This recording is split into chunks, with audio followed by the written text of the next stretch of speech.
How's that? Huh? There's your book. Wow, looks good.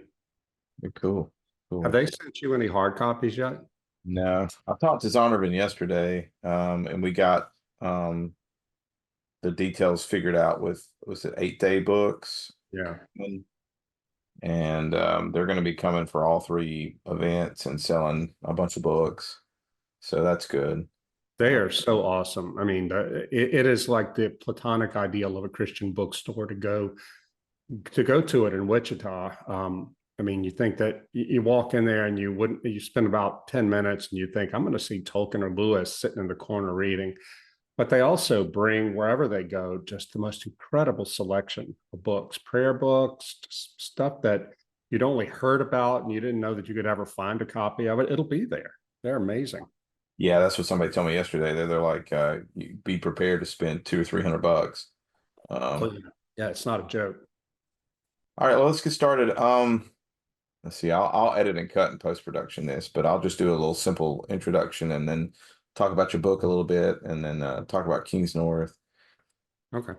Welcome. This is Tactical Faith. I'm Matt Burford. I'm the founder and CEO of this crazy little nonprofit in the state of Alabama. Our focus here is to support the church in its efforts here in our state for theological training and apologetic training. And we have just been so blessed over the last 13 years to be able to partner with so many different speakers and thought leaders and institutions to further our goal, like I said, to get Christians prepared for the life to come. And part of that is the process of living here now and being an ambassador for God. And one of the things I'm so happy with is our ability to work with so many different Christian traditions and so many different Christian thought leaders who bring in their own particular perspective here to the state of Alabama. I also, just as a personal note, have enjoyed being able to grow in faith with some of the speakers that we have brought in. And this one today, of course, I got to meet in 2021 after I did a Zoom with him about his life and about the works that he has done over the years. And his name is Rod Dreher. And Rod has become a personal friend of mine. We talk really pretty often weekly. And he is not only just a wonderful speaker, but he's a wonderful Christian and a wonderful man.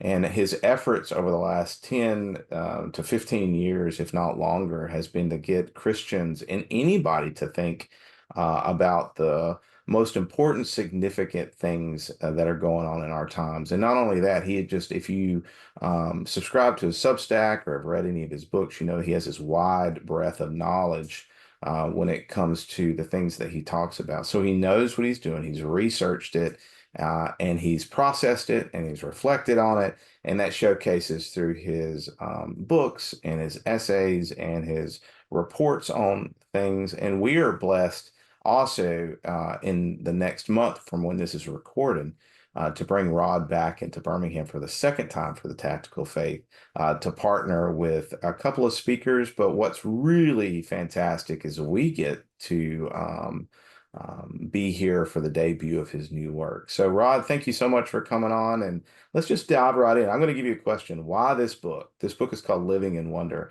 Of all the other things that you've written on and reflected on, why was this so important to write about?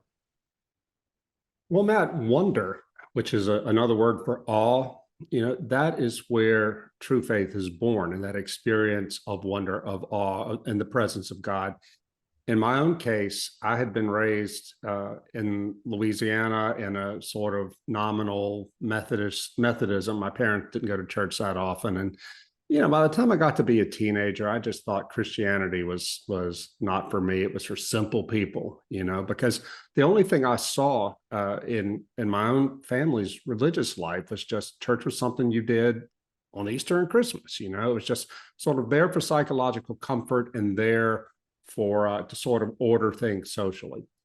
Well, then my mom won a trip, a guided tour to Europe, and she didn't want to go. She sent me when I was 17 years old. And all I wanted to do was to go to Paris, go to the museum, see where Ernest Hemingway had lived, that sort of thing. There I was, 17-year-old kid in 1984 on a bus full of elderly American tourists. We stopped on the way to Paris at this old church, and I almost didn't get off the bus. I said, I don't want to go see an old church. Come on. But I didn't want to sit on the bus for an hour, so I followed the old people in. Matt, this was the cathedral at Chartres, which I had no way of knowing at the time, but is one of the greatest cathedrals in the entirety of Christendom. I walked into that medieval church and I was just stunned. I was looking around at the stones and the arches and the stained glass. And I remember standing there in the labyrinth in the middle of this thing and thinking, God exists. I was overwhelmed by it. It bypassed all of my little feeble teenage agnostic defenses. Not only does God exist, but he wants me. I hadn't expected that. There was nothing in my life growing up in the small town South in the late 20th century that prepared me for the glory of God made manifest in that building. I didn't walk out of there as a new Christian or as a reconverted Christian, but I did walk out of there on a search. It was a search for the God that was so great that these men whose names we don't even know 800 years ago raised a temple like that to his glory. And eventually it led me to giving my life to Christ in my 20s. But as I reflect back on that, most people I know, when they came to Christ, they came not because they necessarily read themselves into the church or apologetics brought them in. Those were important. But what the evangelist, what the apologist, and others had to work with was that primary experience of awe, of knowing, just knowing beyond mere the way you know facts, knowing that God is there. This is real. And I think we've lost that in our culture now. We see our culture de-Christianizing. You know, it's the numbers are there for everybody to see. And my last two books, Benedict Option and Live Not by Lies, are about what I think it's going to take for the Christian faith to survive in this post-Christian era, in a time that Aaron Renn, our friend Aaron Renn, the evangelical writer, calls the negative world. And both of those books my previous books have their own particular things to say about it, about community, about spiritual discipline, about learning how to suffer well.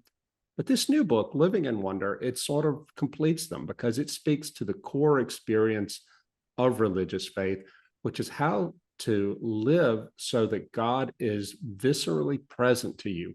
We Orthodox Christians, I'm an Eastern Orthodox Christian, we have a daily prayer we say that addresses God, who is, quote, everywhere present and fills all things. That's what I want to get at in Living in Wonder. I talk about re-enchanting Christianity. It's not about just sprinkling fairy dust and suddenly everything looks like Christian Disneyland. That's not it at all. What re-enchantment is about discovering that there is meaning in everything.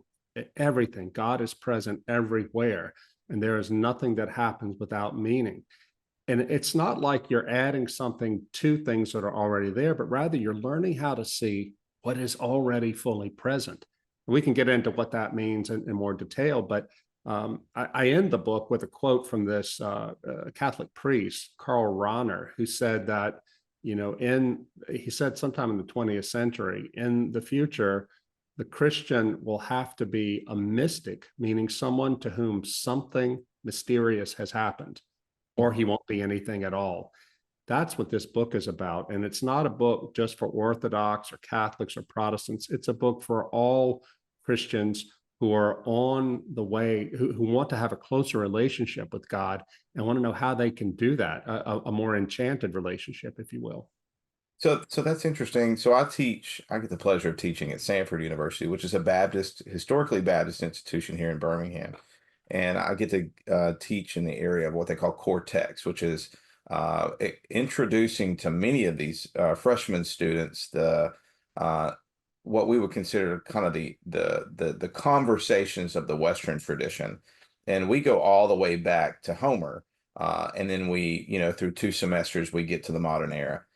Introducing my classes to 19-year-old Christians who at least been bathed in the Christian tradition, but they're basically have grown up in a secular modernist worldview. What's interesting to me, and I want to hear your the kind of opinion about this, which is I introduce to them the idea of myth. I get them to define myth, right? Because if we're going to look at Hesiod and Homer and some of these ancient writers and enter into the conversation of where they're at and the civilizations they live in, it's important for me to make them understand it is incumbent upon us to put on a different frame set when we're looking at those texts. But when I ask them the question of what is myth, the first thing they come up with is it's a tale with maybe a little bit of instruction, but it's mostly false. It's not fixed. Mhm. It's not bloated with anything that's true, right? And so it's my job to kind of cash out, from them and let them reflect on, well, wait a minute there. What does it mean to have a true experience to something? Is it just bare brute fact? Or is it something that you can't put necessarily verbiage to? And what they start understanding is they don't really truly live in the secular life that they think they live in. That a majority of the time, meaning and purpose, which are fundamental questions, are really kind of informed in their life in different, unique, more fulfilling ways. And in fact, they probably get a lot of the things they think that are significant or what they begin to believe is significant through things other, maybe not saying other than fact, because that's not fair, but maybe something that's supra rational, right? So, and is that, what do you think about that? How do you think we've gotten to a place where we're now think of stories and ideas of the mystic and the mysterious as something that's subjective? It's not really part of the real life, but I'll listen to it or watch it. Do you find that's kind of where we are, and maybe Oh, that's yeah. something that we need to reevaluate as a church? Yeah, it's absolutely where we are. And so much of this has been absorbed into churches and into the lives of individual Christians without knowing what's happening. I talk about this in the book about how we became disenchanted. Now, Mm. that's a word I should say that frightens people because we think of it in terms of like paganism or occult. Right, I don't right. mean it that way. This one of the most famous sociologists of our time, Max Weber, said that the Western world is disenchanted. What he meant by that was we had lost a sense of religion, the sense that there is ultimate meaning to things. We have become totally materialist. Yeah. And even a lot of Christians act as if that's true. They act as if what's really real is what science tells us, and we just add our Christian belief on top of that. This is something that goes way back. It didn't just happen overnight. It didn't just happen in the 60s. The key point, I believe, is Rene Descartes, the 16th century French philosopher who came up with the idea of the mind body split. He thought that everything that was that there was nothing that was real that we couldn't see, that we couldn't know with our minds. It's more complicated than that, but what this did was set Western man on a path to emptying everything in the world, in the created world, of any sense of meaning. Now, this is something that modern people struggle to deal with because it's everywhere in our culture. But we have to realize, and I talk about this in the book, that we are such far outliers in the experience of humanity around the world in believing in materialism. A few years ago, the social scientists, discovered that all of the things that they talk about as psychologically true about human beings were actually things they discovered from doing research on Western people, not people outside the Western world. And what they ended up discovering was Western people are really substantially different psychologically from most other people in the world. They call us weird, capital WEIRD, stands for Western, educated, industrialized, rich, and democratic. In other Oh, words, not democratic in the Kamala Harris sense, but what their point is that the kind of world we have built for ourselves in the West in the past several centuries has taken us very far away from the way most people in the world see reality. And this is most discernible, Matt, in the way we relate to religion and in a broader sense, metaphysics and the way we think the world is built. And I find that to be, somebody who's a Christian who would like to lead people to Christ and lead those who are already believers to a richer relationship with Christ. I find this is helpful because it tells us that when we live in this de-Christianized culture, look around and wonder, is this all there is? Actually, no. We have been stunted and blinded and deafened by modern culture, even as believers. And if we can go back into the deep Christian past and see how Christians used to see the world before modern times and how they used to live in relationship to that world, we too can begin to recover the ability to perceive God everywhere present. And I believe it's kind of sad. I mean, even if you look at some of the older texts, even the Greek texts before Christianity, which is kind of where my class is today, there's this work called Hesiod's Works and Days, where Hesiod is this sheep herder who said he was visited by muses by Zeus, and that told him something specific about the world that he lived in. And what's interesting about that work is it's this weird culmination of instructional things plus stories about the gods. And from a modernist kind of ear, my students are like, that makes no sense. One of the things I say is I have a couple of nursing students, and I said, do you ever have a nursing instructional book that starts with the hymns about the gods? Would you find that really weird? And of course they're like, of course, they're in two different silos. And I said, so why is it that it's okay for the person that's writing this and the people that are receiving this don't see any kind of disconnect between instructions on farming along with origins and stories of the gods? Like, because for me, in the ear of that civilization was they're asking and answering questions about origin and meaning and purpose and good and evil and ethics through story. And which is much like Genesis 1 through 4. Now, I'm not saying Genesis 1 through 4 is not literal or figure. I'm not talking about that. What I'm Right. saying is there is a paradigm by which ultimate meaning can be had through didactic literature or poetry. But we still do that today, right? We long Right. for that kind of that presence of the Lord that, again, I'll use the term that's supra-rational. It does not take away from the importance of learning things logically or facts, and all those things are super important, but we do not live like that. No, no, That's not how no. God has crafted us as human beings. We seek out meaning and purpose and significance in so much deeper, supra-rational ways. And that's what I found. You sent me an early copy of her book, and it feels like it's bloated with that. Like Oh, it is. And I'll tell you that in the book, one of the heroes of the book is a man named Dr. Ian McGilchrist. mm, He's a Scotsman who is best known for a book he wrote in 2009 called The Master and His Emissary. He's a psychiatrist and a neuroscientist, and he talks about the cultural crisis of the West as having a lot to do with brain hemispheres. Now, it sounds kind of weird to put it that way, but what is basically arguing is we know that the brain is divided into two hemispheres. The right hemisphere is the one that tends to take in raw data. It sends it to the left for abstract analysis, and then the left sends it back to the right for reintegrating it into a picture of the world. That's how a healthy brain works. He says, though, that sometime around the scientific revolution, we in the West began to favor the left brain way of knowing, which is very scientific, mathematical, rational, et cetera, logical in the Cartesian sense. And that really helped us a lot because it enabled us to increase our power over the natural world. The problem is we have gone very far out on a limb with that. And now we have lost the capacity to perceive truth that comes to us in other ways than pure logic. And McGilchrist says that, art, religion, dance, poetry, there's so many ways that we can gain truth about reality that can't be put into logical propositions, but it's still true. It's no less true. Stories, that's how we can reach these truths.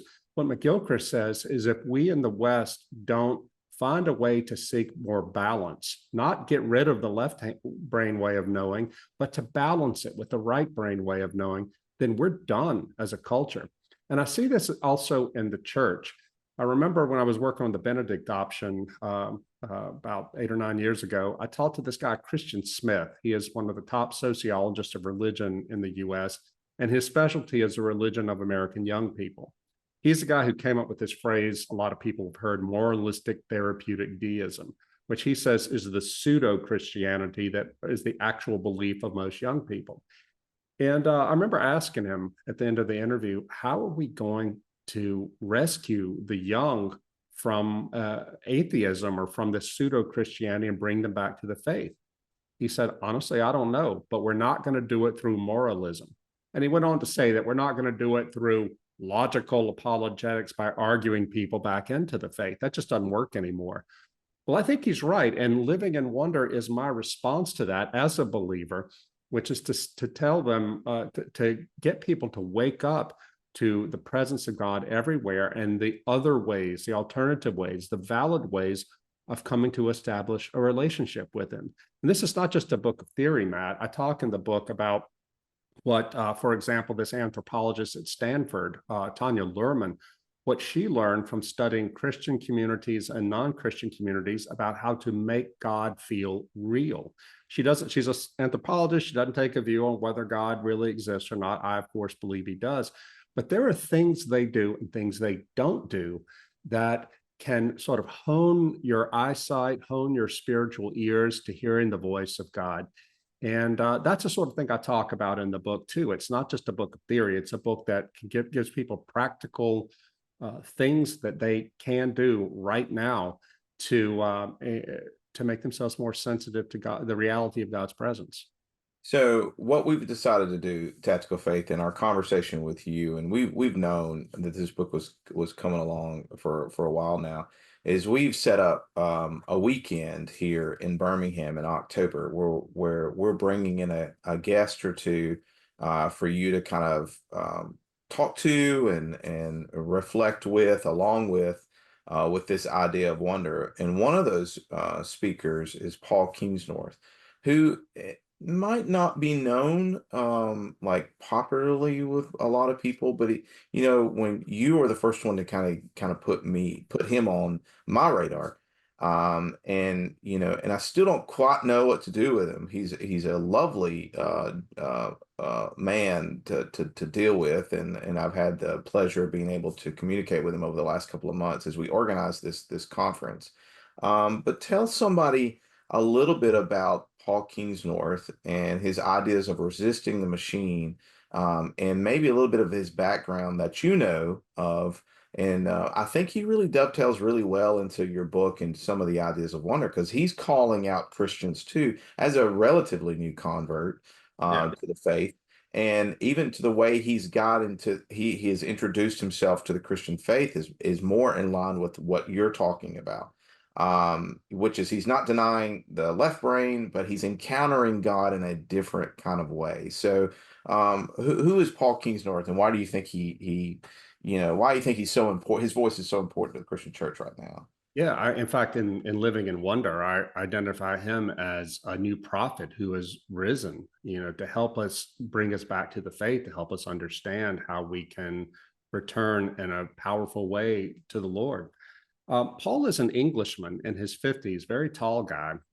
He was an atheist most of his life, but he had made his name in the UK as an environmental campaigner, fighting global warming and stuff like that, because he saw that he believes we live in under the power of what he calls the machine.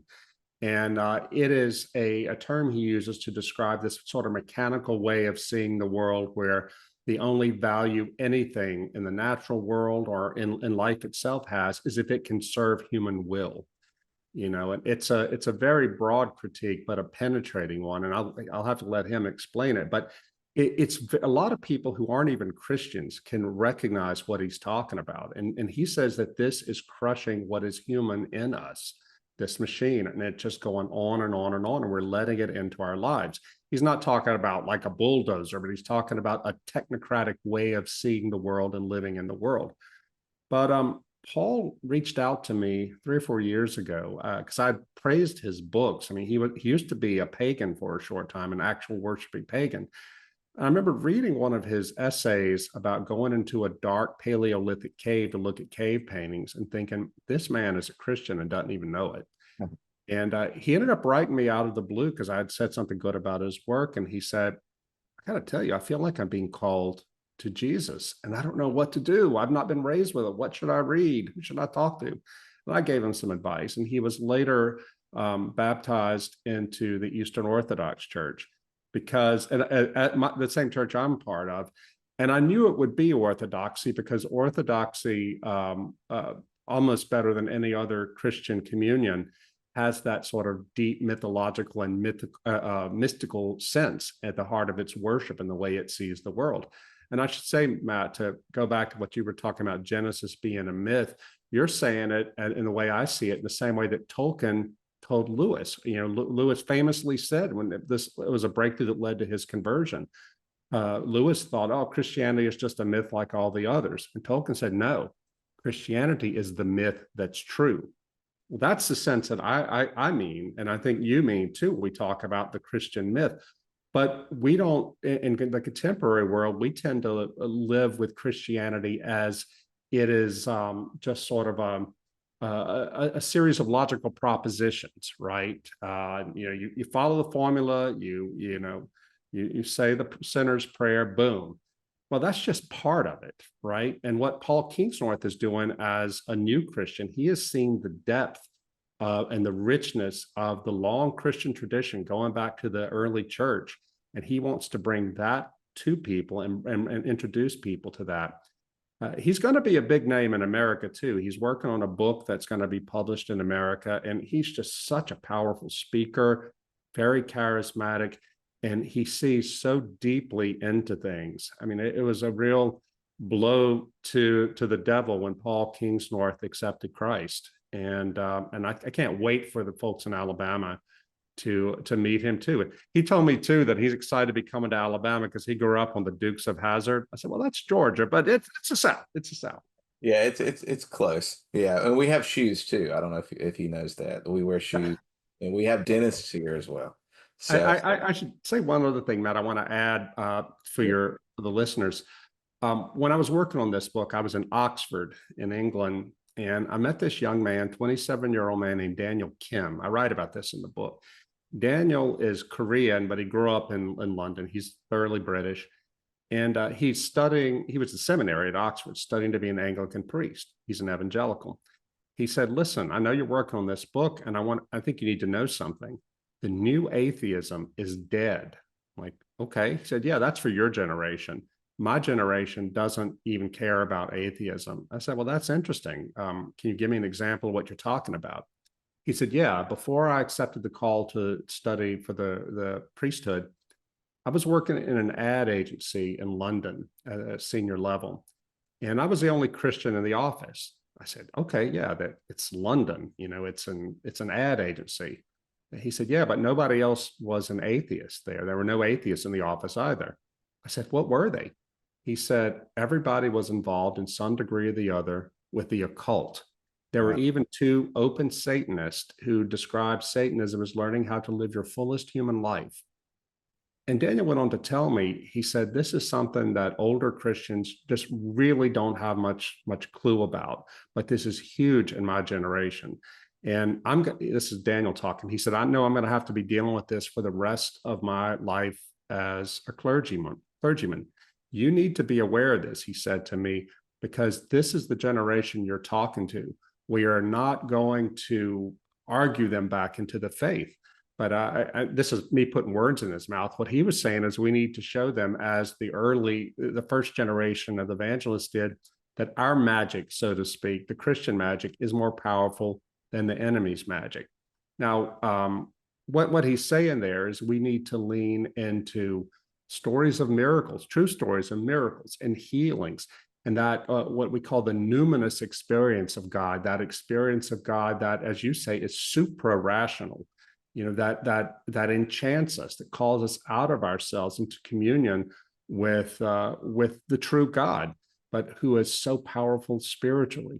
I tell stories in the book about exorcisms.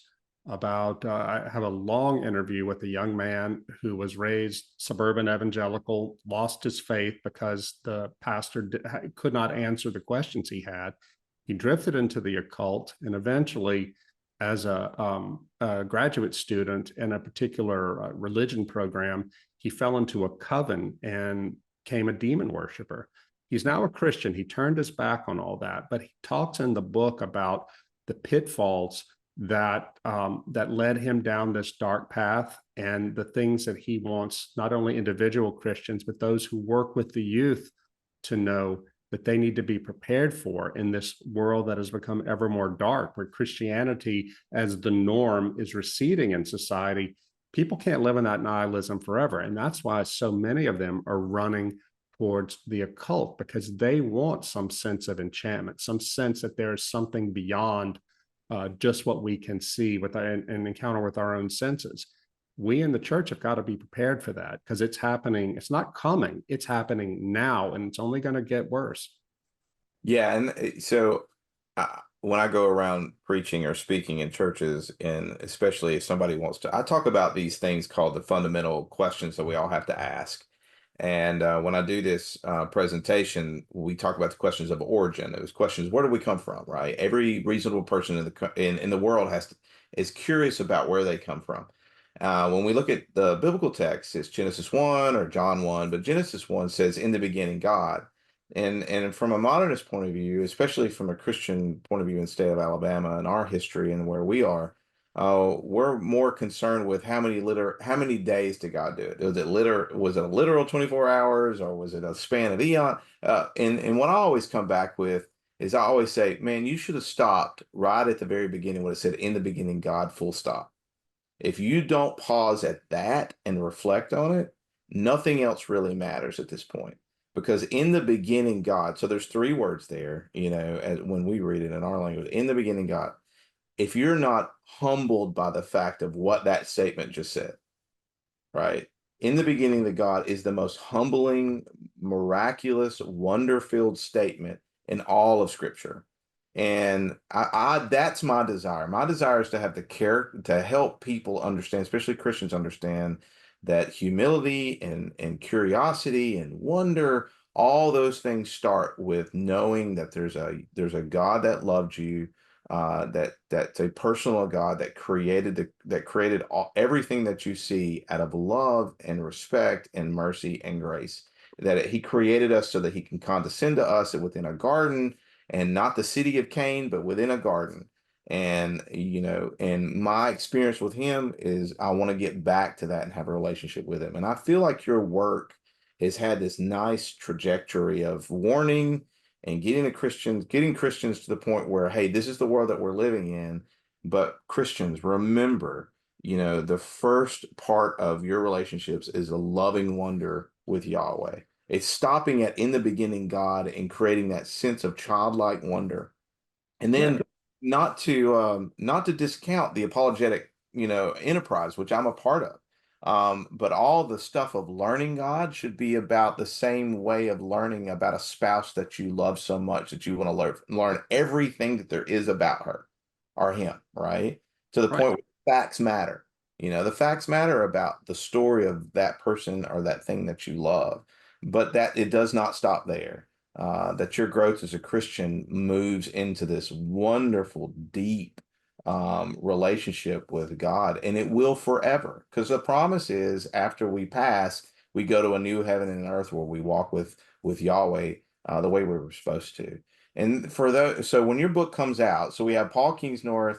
We're going to do a couple of other events in Birmingham, and we're going to end with your book launch. I really hope, and my desire is that this book is the first book that really starts here in Alabama, that starts getting Christians back to thinking about Yahweh the way I just realized and suggested, which is, hey, we're really good in America with having revivals.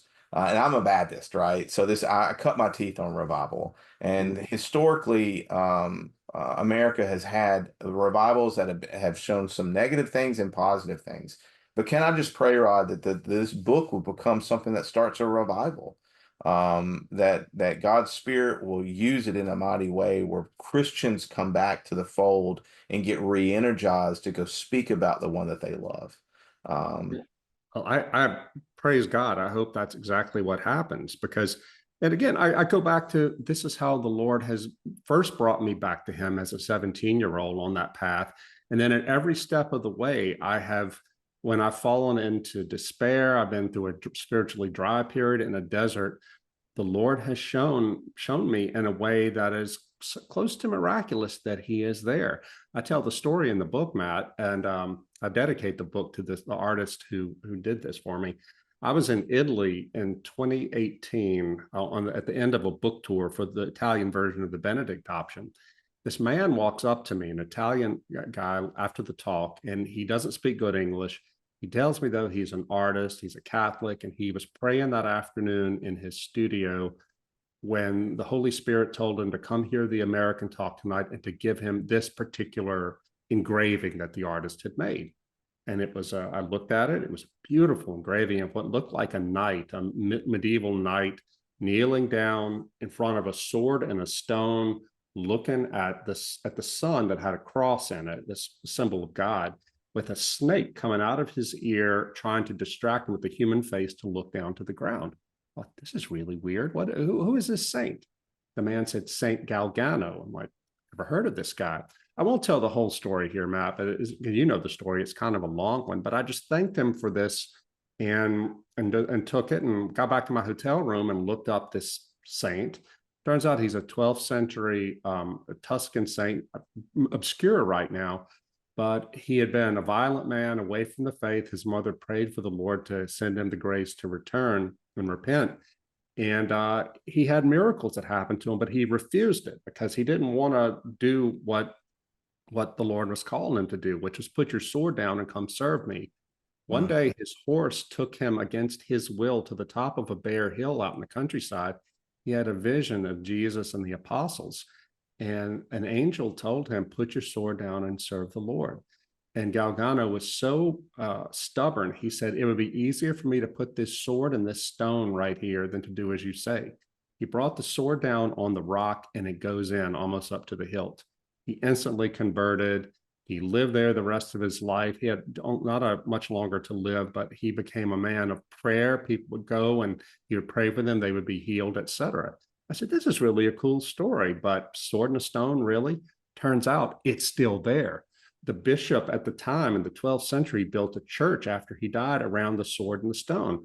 And it turns out that in the year 2000, Italian scientists went there to study it. They took x-rays of it. That blade is down in that rock, and they tested the metal, and it's from the 12th century. Doesn't prove it's real, but I thought, that's really cool. I never heard of this miracle, and I forgot about it. A couple of years go by, my marriage, I've been married for, since 1997. It had fallen into just real despair. It was falling apart. I was so incredibly depressed. This was 2020.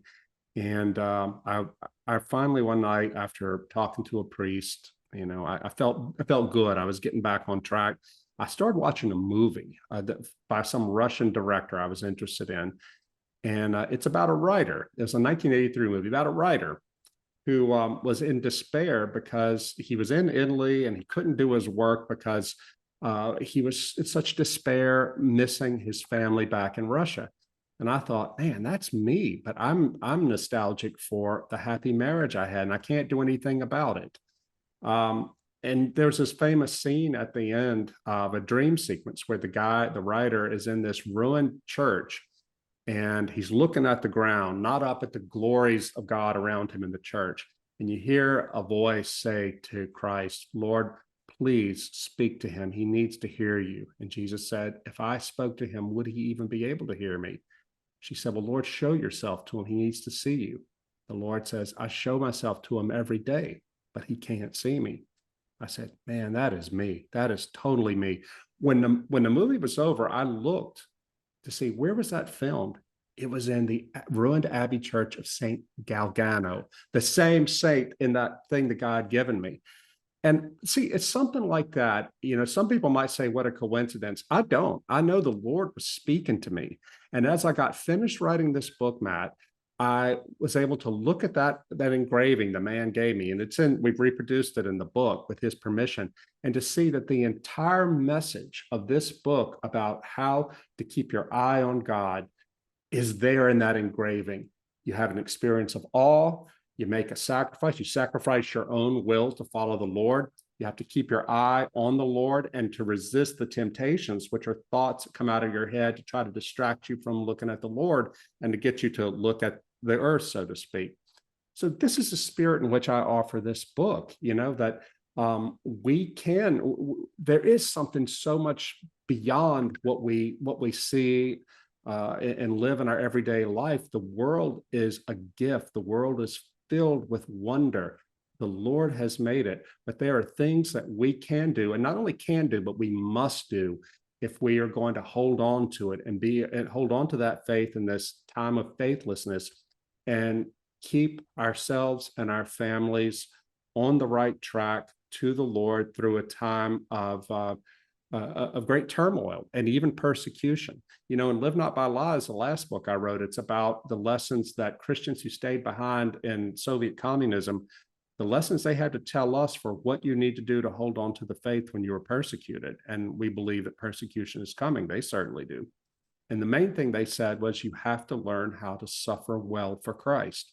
Well, as I learned and I talk about in Living in Wonder, it's very hard to suffer well for Christ if you don't have this deep conviction that what is truly real is heaven, the things of heaven, the angels, and all the things that the Holy Spirit provides for us. That is the thing that got these people through, not having all the apologetic arguments straight in their head, but rather having this deep communion with the Lord through prayer, through worship, through fellowship, that sort of thing, to sustain this sense of wonder through persecution. So there is, again, that's one of the practical things about this book and how it relates to the other two books, because we're not going to have the wherewithal internally or in our families or in our churches to resist persecution, even soft persecution of trying to peel people away from the faith, if we don't build it around that primordial sense of wonder, the I am in the beginning God, as you say, and adopt practices, ways of discipleship that keep that clearly in front of us. Well, that's fantastic, and we're looking forward to having you. We're looking forward to the 3 or 4 days that we have you in Birmingham. For those who are watching this now, if you go to tacticalfaith.com, you find all the information there. The book is Living in Wonder. It's published by Zondervan, which is also a great partner for our weekend event. They've been really great. We have another partner in a Greek Orthodox church downtown in Birmingham that's been real helpful for Tactical Faith. Again, what a weird pairing to have a Eastern Orthodox and a Southern Baptist minister coming together to talk about wonder. But this is one of the things I love about what God has me doing and the people that are working with Tactical Faith along with us, to bring people like you here. We have others that are coming from outside the state as well, so it's not just for people in the state of Alabama. We just happen to be here. A friend of mine named Greg Kokel says, "Bloom where you're planted." And this is definitely something. I mean, you wrote something about me, which I was kind of humbled a couple of years ago, but I've taken as pride for myself, which is I love my state. I love Alabama. I love the South. I have a respect for where I live in America, but I have a deep, deep connection to my people here. So I'm very blessed to bring somebody like you here. I'm also very honored that we have a friendship together. And I'm so tickled that this book is going to come out. And I have no doubt that this book is going to change so many lives. And we are so excited about having you here in October. And thanks for coming on. Well, thank you so much for having me on this broadcast and also in October. And I love it how you say that you're a Southern Baptist minister. I'm a Eastern Orthodox Christian.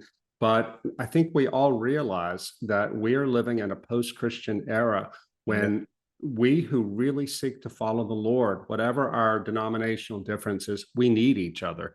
We need to find ways to work together where we can without compromising our doctrinal differences. But the days when we can afford to sit there alone and ignoring Christian brothers and sisters in other churches who need us, and we might need them in ways that we don't even know, those days are over. But I love especially your ecumenism in this way. And ecumenism was a bad word when I was growing up, and I know you mean it in the best way, but Yeah. you're especially ecumenical in bringing in an LSU Tiger to Oh, speak at now wait a minute. Now you're bringing it home. I forgot. As a rabid Alabama fan, well, I'll say this: we can be brothers. Now, if you said you were an Auburn fan, that might be something different, or Yeah, even, well, or even a bless Tennessee. your heart. I mean, because we're kind of brothers. We shared the same coach for a while, so I mean, Or a deadbeat dad who left the family. Anyway, we're about to name a field after him. I don't know what that means, but that's, honestly, I'll tell your audience this. Maybe we can end on this. I live in Budapest, Hungary right now, and one of the things I do over here is building a network of Christians who we can know each other for difficult times. But I miss the South a lot, and I'm in daily touch with you and a couple other Alabama guys. We're all Christians. We've become good friends, and it is such a treat to have my daily contact with. As a secret agent here here in Eastern Europe, I have my contact with the South, and it's a real blessing, and I can't wait to see y'all again, and I can actually use the word y'all, and people know what I mean. yeah, exactly. And I will say this: your hair looks great. As a man who's losing my hair, if it means going to Europe to get my hair back, I'm there. Uh, All right. you got a good 10 years on me and you got gray hair. So I'm losing. I'm looking like I tell my wife I'm looking more and more like Gollum. So I'm Gollum every day. So I don't know what I'm looking like in 10 years. But all right, Rod, we'll see you in a couple of weeks, short weeks. And thanks for coming on. And we're looking forward to promoting your book as much as we can. Thanks, Matt. God bless, and I'll see you soon. Awesome.